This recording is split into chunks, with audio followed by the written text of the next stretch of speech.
teman-teman, perkenalkan nama saya Lucia Wita. Saya mahasiswa IKIP PGRI Pontianak, Prodi Pendidikan Bahasa dan Sastra Indonesia.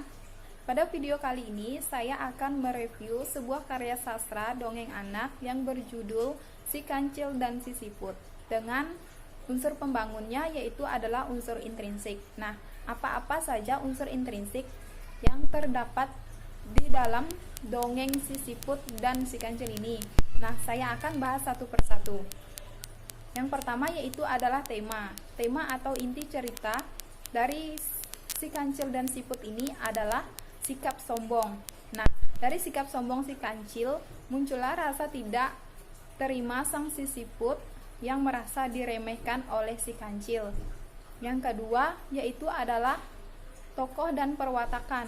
Nah, sesuai dengan judulnya, tokoh yang berperan penting dalam perkembangan cerita Kancil dan Siput ini tidak lain adalah kedua hewan ini sendiri. Dari cerita dongeng ini, Si Kancil digambarkan sebagai hewan yang cerdik tapi sombong, sementara itu sang Siput adalah karakter yang pintar tapi mudah tersinggung. Nah, yang ketiga yaitu adalah latar. Nah, tempat terjadi yang menceritakan kisah Kancil dan Siput ini di pinggir sungai dan di hutan. Kedua tempat itu telah biasa menjadi latar tempat dalam cerita anak-anak yang mengisahkan tentang para hewan. Nah, yang keempat yaitu adalah alur. Nah, tergolong dalam alur maju atau progresif. Awal kisah dimulai dengan Si Kancil yang merasa arogan.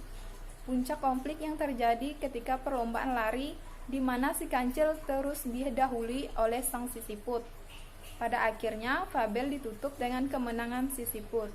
Nah, yang kelima yaitu adalah gaya bahasa. Nah, gaya bahasa yang digunakan yaitu menggunakan bahasa Indonesia dan mudah dipahami oleh anak-anak. Yang keenam yaitu adalah pesan moral. Nah, dari cerita Si Kancil dan Siput ini kita dapat mengambil untuk jangan menjadi pribadi yang sombong dan merasa paling pintar sendiri. Sesuai dengan isi harapan sang Siput untuk Si Kancil, setiap makhluk yang hidup di dunia mempunyai kelebihan dan kekurangan masing-masing. Tetap bersyukur apapun yang kamu miliki dan jangan pernah merendahkan orang lain.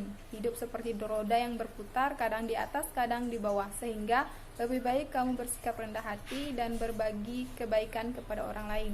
Sekian video dari saya, kurangnya saya mohon maaf.